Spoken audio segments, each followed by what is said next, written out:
Trike Traveler here. Today I'm going to be going over my trike, the Catrike Expedition. What I have in it, let's go ahead and get started. First off, over here on the back, I have a back rear blinky light, and then I have two turn signals which also have blinky light capabilities and also hazard lights, which is very helpful. Then I have my flag that I got from Recumbent PDX. It's made by TerraCycle. And then here I have handlebar bags that I actually put here. I want to get the Catrike Expedition bags, that triangle bags that fit into that area, but they're very expensive. They're about 250 bucks. Don't have the cash for that right now. Then I have an Ortleeds 6-liter handlebar bag put in here with the attachment to be able to do that, which comes from TerraCycle. And if I open it up, it's really nice. It's magnetic grips, as you can see here. And then with that being said, it comes with a little pocket here, a way for me to hold my keys, and a big area. And what I really like about this bag is the fact that it has a plastic surrounding cage, so I'm not having to fuss to open it up. And I can put in my cell phone here or a map here if I want, which is really nice because, well, I've done tourings with just regular maps before there were GPS. So I like to put a map here when I'm touring or cycling to a place unknown so that I don't get lost in case my phone does die. And then if we continue on, we'll move over to the front of the trike. And as you can see here, I have a front blinky light, and I have a light here for when I'm needing to ride at night during tours or something like that. That's very helpful. With that being said, we'll continue on. And then my next thing I have here is we have a Bafang 1000-watt motor. This motor I got from Nomad Cycle, and has served me very, very well. It helps me get up the hills, and it helps with my cerebral palsy. When my legs cramping up, I can use the throttle to get myself to a safe place to rest the leg. Because with cerebral palsy, if your leg cramps up, you need to sort of stretch it out. If you continue working it, sometimes it'll hurt even more. And speaking of the cerebral palsy that I have these pedals right here, which are full foot pedals with a heel rest, and they have abilities to strap in areas. And as you see, there's little holes right here that you can put mounts on to have a foot strap here.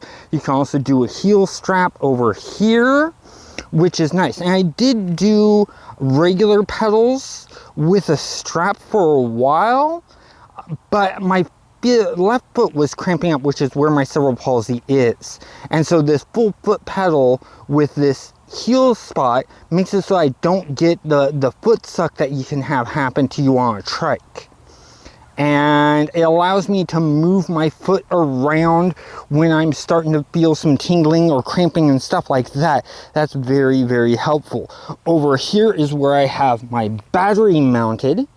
And it is a 17 amp hour battery. It serves me very, very well. Under here, this little bulk that we have, that is where I put my lock for my bike.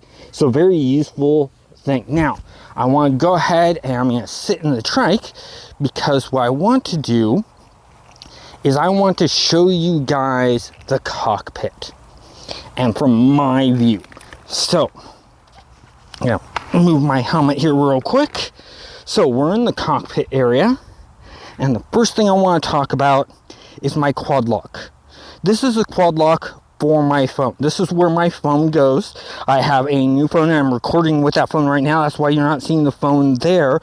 But I've tried several phone mounts, and every time they either move up and down on this bar or they come loose from the caging and stuff like that. When I got the quad lock over 5 years ago, Never had an issue. Never comes loose, never moves. 100% solid, so I'm always getting quad locks. And whenever I get a new phone, I get a new case for the quad lock.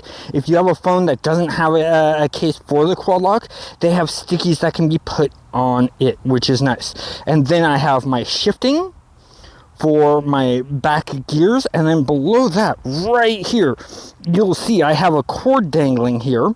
And what that does is it goes around, and then under here, there is a bag that holds my battery pack that has it set up so I can just plug in the phone to the quad lock. Then if we move over here, and you'll notice over here I have my mirror, and then I have my display panel that's colored and big for my Bafang motor. And the reason I have a big colorful one is I have astigmatism in my eye, so my eyes jump around. So having something colorful and big makes it easier for me to read.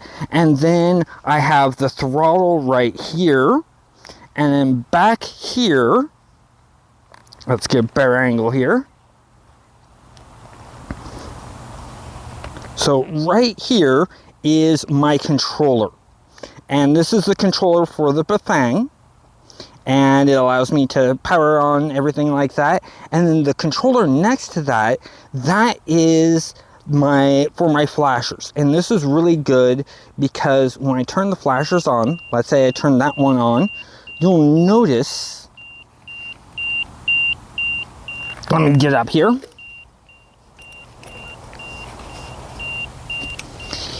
Don't know how well you'll be able to see this in the camera, but that is flashing. And so that's the blinker there, and works. So I turn that off, and the great thing is it's not just for flashing and turn signals. You got a good horn, and if you hold it, you get those lights, which are the red flashing lights, to let them know where I am and how wide I am. And the great thing is it works on all of them. You see the flash there. I'm gonna move back over here, and you see the flash there. But there's more to these lights than that. So let me go here, hold down the button again, and there's the flash there for there, and then that's off. And so that's really, really useful. I like that. It comes with a horn. There's a second edition that comes with the horn and everything like that. But overall, this is my Catrike and how I have it set up. I do have plans to add more to this. I want to add in a fairing up front in this area. I do want to get those Catrike Arkel inset bags and get rid of these $10 bags that I bought, which were very cheap. But I hope you guys enjoyed the video and have a great day.